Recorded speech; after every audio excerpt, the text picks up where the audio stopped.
Arlene, you may not think that Brexit has been quite the success that you wanted from the Northern Ireland perspective. Are you a bit sceptical about what Mr Rees-Mogg is saying? Well, of course, the first thing that Jacob could do is to help us trigger Article 16 so that we deal with the Northern Ireland Protocol. That would be a great Brexit opportunity for those of us who live in Northern Ireland. I mean, I voted for Brexit, Michael, because I did believe there were opportunities to be had from leaving the European Union. I'd been the economy minister in Northern Ireland for 7 years. I had seen the way in which the European Union had put a dead hand, if you like, on innovation, on entrepreneurship. The ability for us as a nation to intervene to help companies through state aid rules wasn't allowed. So I believe that there were opportunities to be had from Brexit. I suppose the great sadness for those of us who live in Northern Ireland is the fact that we've been stymied in all of that by the protocol, which of course leaves us in the state aid regime here in Northern Ireland. And actually the fact that when Jacob speaks about Brexit opportunities, he doesn't recognise that he needs to look at the whole of the United Kingdom and not just Great Britain as well. A trigger warning for viewers.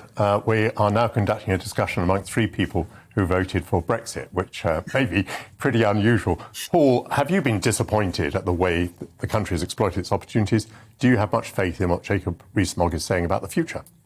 Well, look, I'm an old-fashioned socialist. I mean, I voted to leave the European Union because I see it effectively as a capitalist club, a club that promotes privatisation and austerity. And I would stand in that tradition, which was once very dominant in the Labour movement, I have to say, that Eurosceptic tradition, which nowadays is very much a fringe position in the Labour movement. But I have absolutely no desire to see Britain become a sort of Singapore on Thames, which I think is the view of Brexit that many people on the right would have. My reasons for voting for Brexit were something fundamentally different. I didn't, by the way, imagine that the Conservative Party was going to deliver my reasons for voting Brexit, but for me it was always a necessary but insufficient step to get in the type of economy that we want to see. And I think being outside of the European Union gives us the ability, for example, to take industries into public ownership, to renationalise the railways in a way that we wouldn't have been able to do inside the European Union, to give state aid to industries, to subsidise manufacturing,